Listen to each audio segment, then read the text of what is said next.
बूढ़ी औरत की अंतिम इच्छा, अंतिम पड़ाव। आज के परिवार की सच्चाई। एक दिन आलीशान महल के अंदर अफरा तफरी मची हुई थी। हर किसी की जुबान पर एक ही बात थी, बुढ़िया ने तो सब गंदा कर दिया पेशाब करके। छी छी छी, मरती भी नहीं, ठंड में भी हमें तंग कर रखा है।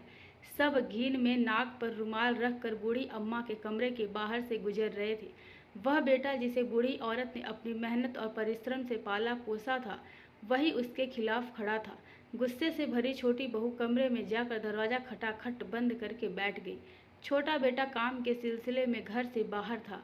थोड़ी देर बाद बड़ी बहू सीमा भी नाक पर कपड़ा बांधे बूढ़ी अम्मा के कमरे में पहुंची और बड़बड़ाने लगी, कमरा भी बदबू मार रहा है, 10 बार खाने को मांगती है और ना दो तो बाहर वालों से शिकायत करती रहती है।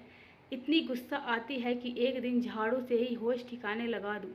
अब कौन सफाई करे उसकी पेशाब की, उसने तो हमें बर्बाद कर दिया है। सीमा का पारा 7वें आसमान पर था। उसका पति महेंद्र तो इस झमेले से बचने के लिए ड्यूटी का बहाना बनाकर घर से बाहर निकल गया।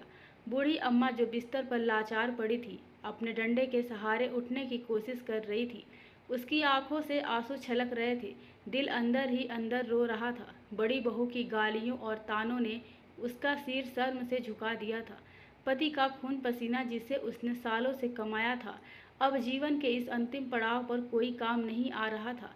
बूढ़ी अम्मा का पति इस दुनिया से 8 साल पहले ही चला गया था। सीमा ने 10 गालियां देकर और बहुत ही अनमने मन से बूढ़ी अम्मा का पेशाब साफ किया।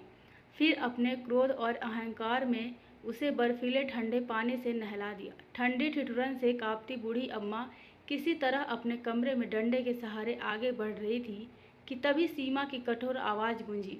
कहाँ चली गई? बूढ़ी अम्मा अपने सूखे शरीर पर कपड़े संभालते हुए अचानक रुक गई। पल भर में सीमा ने अपने बेटे से कहा, अरे राजू, इस बुढ़िया को घर के बाहर गौशाले के पास वाले कोठरी में भेज दे।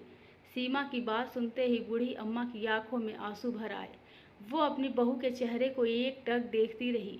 आसमान की ओर देखते हुए बूढ़ी अम्मा बस इतना बोली, हे भगवान, हे प्रभु, हमें धरती से जल्दी उठा लो। अब मुझे और नहीं जीना, और आप मुझे किस बात की सजा दे रहे हैं? भगवान से कहते कहते बूढ़ी औरत रोने लगती है और फिर कोठरी में चली जाती है, जहां उसे कोई पूछने वाला नहीं था। और कुछ ही दिन बाद बूढ़ी औरत की मृत्यु हो जाती है।